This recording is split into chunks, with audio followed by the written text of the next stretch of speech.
Okay, this is the video with some extra examples and the material that we needed to cover from 8.5 to 8.6. So I'm going to be looking at where we left off, which is we need to talk about the polar or trigonometric form of a complex number.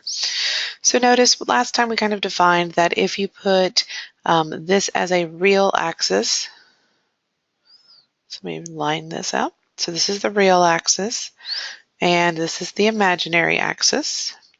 Then we can say that a plus bi is now a point where the first part is the real part and the second part is the imaginary part. We learned that the absolute value of a complex number is the radius, or essentially a squared plus b squared, and then you take a square root. And we also learned that you can now reference this as a right triangle if you imagine drawing this down.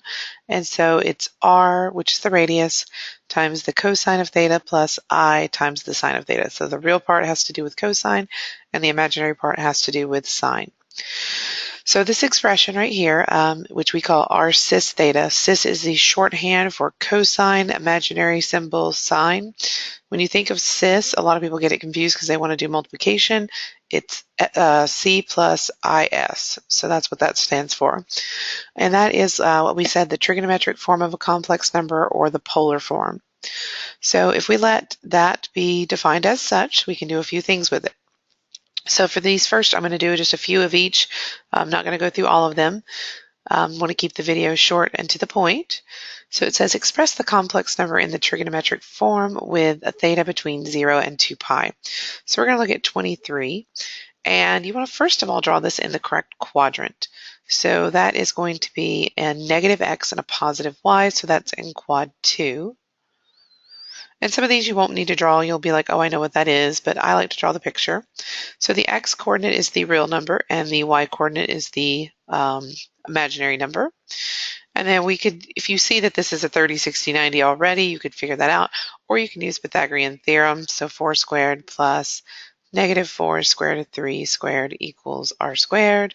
So this is 16 plus 16 times 3, because you square both of those, which is 16 plus 48, which is going to be 64. Square root of 64 is 8. So notice if you don't recognize that that's a 30, 60, 90 triangle, imagine dividing everything by the hypotenuse. So 8 divided by 8 is 1, 4 divided by 8 is a half, and that would be negative square root of 3 over 2. So specifically, this is an angle where a half is across from it, so that's a 30-degree angle there. Now we want it in radians, so in quad 2, a 30-degree angle would be 5 pi over 6 there. Okay, so everything we need to be able to write this in the cis form is we need the radius and we needed the theta, so we now have both of those. So this would be r cis theta, so that would be 8 cis and then 5 pi over 6. Remember that that stands for 8 times cosine of 5 pi over 6 plus I 5 pi, sine of 5 pi over 6. So it's written out. This is the shorthand. Now I wanted to do one that had just one piece. So all of these that have two pieces, those are pretty basic. But if we draw a picture of where negative 20i is, that's down here in, between quad 3 and 4. So this is the point 0, negative 20. If you're on one of the quadrants like this, the axes, your radius is the length of that. So that's 20. So r is 20, and this is the theta of 3 pi over 2. So this one would be translated to 20 cis 3 pi over 2. So not too bad so far. Okay, let's go to the next slide. So I wanted to do some that are a little bit more tricky. In other words, they're not 30, 60, 90 or 45, 45, 90 triangles. So let's look at number 39. So for number 39, we have, that's in quad 1, so it's positive, positive. So that is a 5 for x, a 2 for y. Let's go ahead and find our radius. So 5 squared plus 2 squared equals r squared. So that's 25 plus 4 equals r squared, or square root of 29 equals r. Okay, so that's our r, so we know that's going in front of our r cis theta, so that's square root of 29 cis. Now this is where this one gets a little tricky.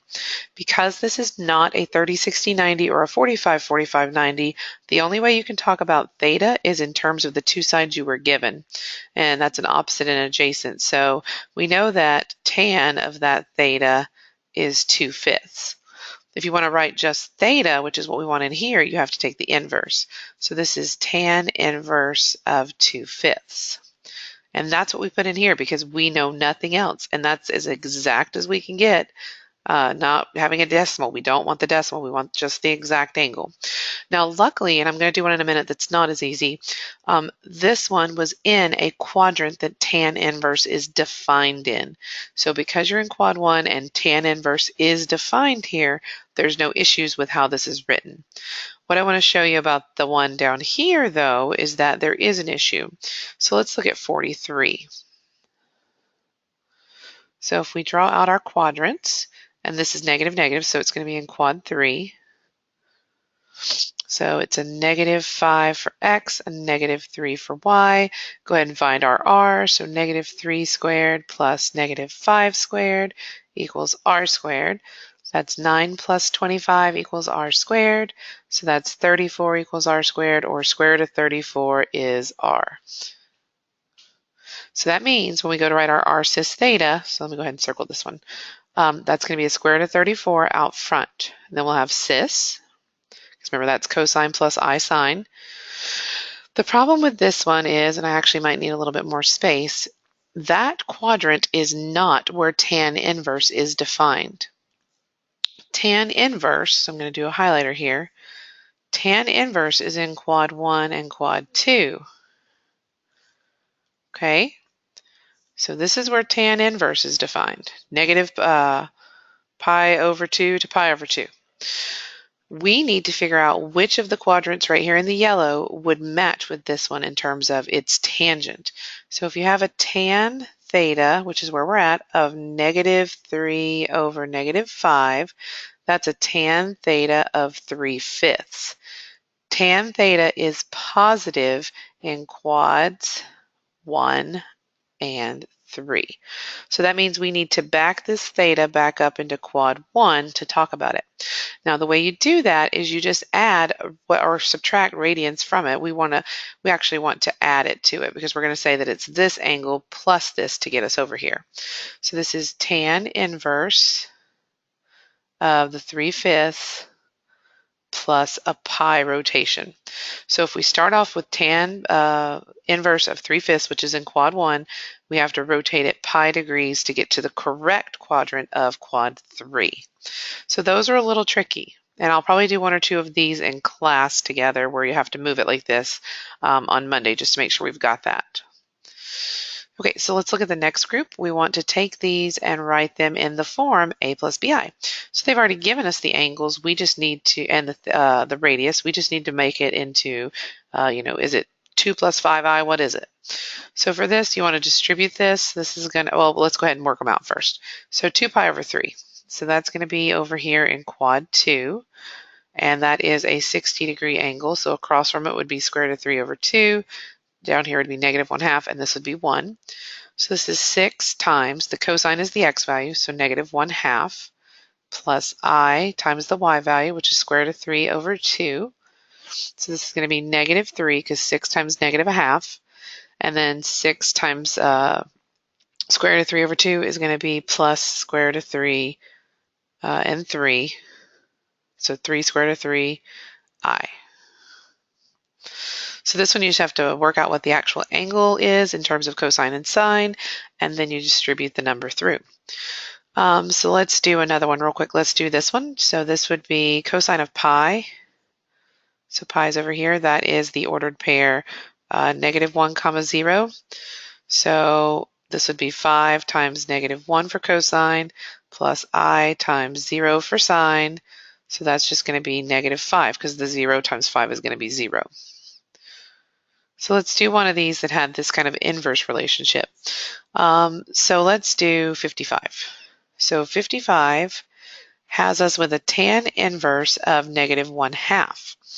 So in terms of tan inverse, we have to look at where that's going to be located.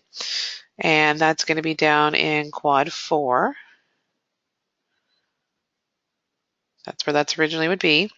So this would be -1 as the y value and 2 as the x value. We would need to do Pythagorean theorem, so that's going to be 2 squared plus -1 squared equals r squared. That's 4 plus 1 equals r squared, so that's 5 equals r squared. So it's a square root of 5, which makes sense because that's what that is. So we didn't actually need that because we already had it, but I wanted to just go ahead and show it to you. So when we write this one out, we're going to write out, so this one's a little trickier because you have to write it out first. So it's going to be square root of 5 times cosine of whatever theta I've just drawn here, plus square root of 5 times I times sine of whatever theta I just drew here. So you actually use this triangle to find your cosine and your sine. So cosine would be adjacent over hype. So that's going to be square root of 5 times 2 over square root of 5 plus square root of 5 I. Sine is -1 over square root of 5. So if you notice, this one's kind of interesting because the square root of 5's cancel, so this is 2 minus I. So it actually is a ratio of what quadrant this is in and how would that plot as the x's and y's. Let's do one where we have maybe something where we have a plus pi on it. So for this one, you want to draw your picture, and tan inverse is positive in quad 1 naturally. So that would be a 3 and a 7. Oh, sorry, a 3 and a 7 this way. Opposite over adjacent. So this is not the correct theta though, because they then said add pi to it. So that means we're in this quadrant down here. So it's actually not positive 3's and positive 7's. It was a -3 for the opposite and a -7 for the adjacent. And we already know this square root of 58 is going to be the hypotenuse. So this would be square root of 58 times cosine of this. Now cosine is going to be, so I'm going to write this in here, square root of 58. So cosine would be -7 over square root of 58. And then plus square root of 58i. And sine is going to be -3 over square root of 58. So this is -7 plus -3i, or just -7 minus 3i. So see, a lot of people want to take a shortcut and just say, well, it's these two numbers and it's whatever quadrant it's in, but you really do need to draw it out because it helps you visualize what the cosine and the sine are. Okay, let's go to our next piece. So this is a theorem on products and quotients of complex numbers. It says if you have trigonometric form for two different complex numbers, so you have two r cis thetas essentially, then if you want to multiply two complex numbers, now the way we used to multiply them together is we'd do a plus bi times another a plus bi, and you would FOIL, and you'd have to remember that I squared equals -1. So we're saying you can do it in this polar form. So the way this works is there's actually a theorem called Euler's theorem, and you have to actually look at that to see that this is really like exponent laws. We don't get that in our book, so for us, we're just memorizing this formula. It says if you're multiplying two complex numbers together, like a z1 and a z2, you can multiply their two radiuses together. So remember, that's like the absolute value. And then it's cis, which is this, but it's the addition of the thetas. If you want to divide them, you do the radius of the first one divided by the radius of the second one. And division is like subtracting, remember, when you do exponent laws, so you subtract angle 1 minus angle 2 in your thetas. So let's just look at one. So we're going to do 64. So for 64, you want to draw a picture for both of them because you need your r's. So this is -5 and then +5. So that's going to be in quad 2. So that's -5, +5 is the y, -5 is the x. And that's a 45, 45, 90. So this is actually 5 square root of 2. So you could do Pythagorean theorem, but that's what it is.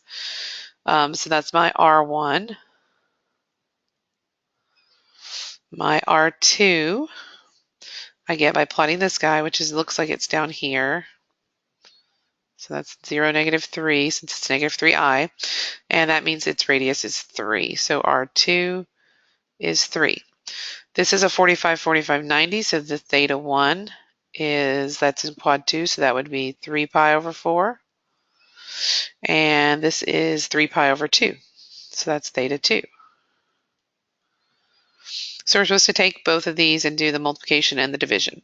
So z1 times z2 would be r1, which is 5 square root of 2, times r2, which is 3, and then times that by cis of, this is adding the angles together, so 3 pi over 4 plus 3 pi over 2. So I had shorthanded to cis instead of writing the whole thing out. So this is going to be 15 square root of 2 cis, and we're going to need a common denominator here. So I'm going to multiply this guy by 2 over 2. So that's 6 pi over 4. 6 plus 3 is 9 pi over 4. Now, depending on if they make you put that in 0 to 2 pi, you might have to adjust that angle. So that would be 15 square root of 2 cis, and then we'd subtract off 2 pi, so that'd be pi over 4 actually. So you might be asked to reduce it down to just thetas between 0 and 2 pi. Just be careful with that. And if we want to do the division, so z1 divided by z2, we would need to do r1, which is 5 square root of 2, over r2, which is 3, and then cis, and this time you subtract the angles. So 3 pi over 4 minus 3 pi over 2. So this is going to be 5 square root of 2 over 3, cis, and then remember this guy was 6 pi over 4. Or, yes, so 3 pi over 4 minus 6 pi over 4 is negative 3 pi over 4. That's what we get if we just do the subtraction. And if they ask us to write that in 0 to 2 pi, that would be 5 square root of 2 over 3 cis. We would need to add 8 pi over 4 to that, so that would be 5 pi over 4. So if I added it back, the 2 pi back to it. So it could be either one depending on how they word it. Oops, that's supposed to be 15 right there, sorry. That just went all the way through that. I'm going to rewrite this one. So or 15 square root of 2 cis pi over 4. Okay, so that's pretty much all that's going on with those. You just have to convert them into where are they located, use that to find the radius, find the theta based on what it is. Some of them won't be nice thetas. Remember, they could be those tan inverses. I'll probably do one of those in class with you guys because I don't want to put too much difficult stuff on the video, and you really just want you to get an understanding so we can jump off from there and talk on class. So let's look at the last thing, which is Beauvoir's theorem. I always want to call it the law, but it says for every integer n, so if you have a power, if you're in r cis theta form and you're raised to a power, it's r to that power, and then inside you're just adding that theta over and over again, so it's n times theta. So let me shorthand that for you. So r to the nth times, oh, that says fourth. Yeah. R to the nth cis of n times theta. Okay, so let's look at this first one right here. So this would be 3, 3 would be the picture. So that's in quad 1. And that's going to be a square root of 18 because 9 and 9. Sometimes it's easier just to leave it as a square root on these. So this would be square root of 18. And this is a 45, 45, 90 since it has same sides. Cis of pi over 4, because that's what my theta is there. And then this is all raised to the 5th power. So we've converted it to its polar form. Now we're going to use this theorem. So it says then that is the square root of 18 to the 5th power times cis of 5 times pi over 4. Okay, so square root of 18 to the 5th power. So let's get my calculator. So 18 to the 1/2 power. I think we want to do it that way. Let's back that up. And this, I may have to do it by hand because I don't know if this calculator will give me a nice answer. And then we want to raise that whole thing to the 5th power. So this would really just be to the 5 divided by 2 power. So let's just try that.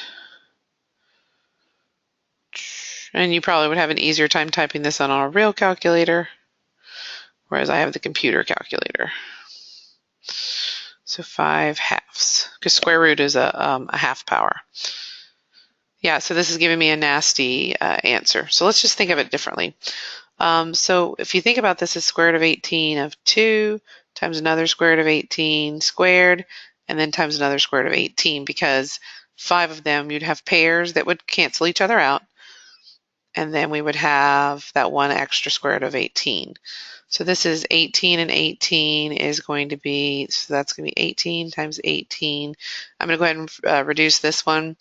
So we would have square root of 18 is a 9 and a 2, so that's a 3 on the square root of 2. Okay, so we need to multiply all this together. So 18 times 18 times 3, which is 972, square root of 2, and then this is cis, and then 5 pi over 4. So that's in polar form. They wanted us to find the actual a plus bi. So that means we need to write this out longhand. So 972 square root of 2 times cosine of 5 pi over 4 plus I sine of 5 pi over 4.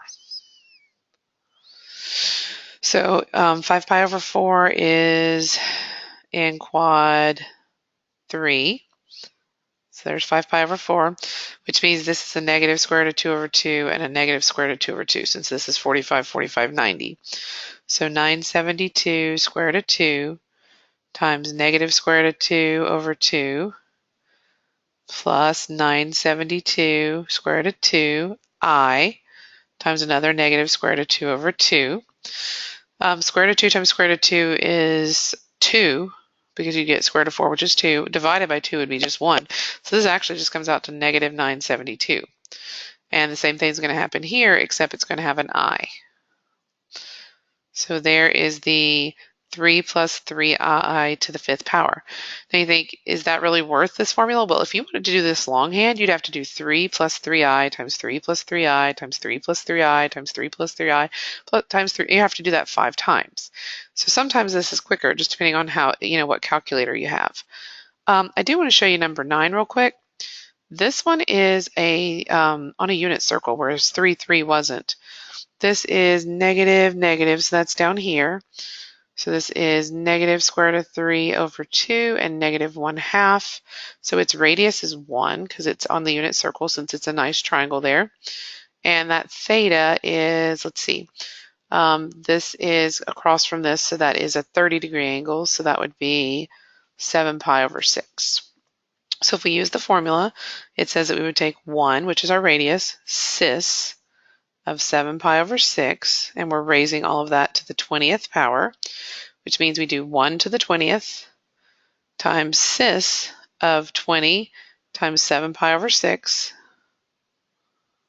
which is still going to be 1, and then cis of, let's see, 20 and 6, they are both divisible by 2, so that would be a 10 and a 3, so that's 70 pi over 3, which is pretty big, but if you subtract that down by subtracting 6 pi over 3 over and over again, so 70 minus 6 minus 6 minus 6 minus 6 minus 6, I'm just subtracting off 6 pi over 3, which is 2 pi, so that you can see that when we try to get this down into, which the biggest it could be is 6 pi over 3 or less, so that we're in our correct version. Oops, I went too far, so plus 6. It's 4 pi over 3. So if we put this between 0 and 2 pi by just subtracting 6 pi over 3 over and over again, this is cis of 4 pi over 3 with a 1 in front. And guys, 4 pi over 3 is going to be up here. It's right here, but it's a little bit farther down. So we're just doing what is 4 pi over 3. So let me redraw that picture. So 4 pi over 3 is here, and it's a 60-degree angle, which means this is a negative square root of 3 over 2 and a negative 1/2. So it looks like we're going to get this just swap. So it's negative 1/2 and minus square root of 3 over 2, I.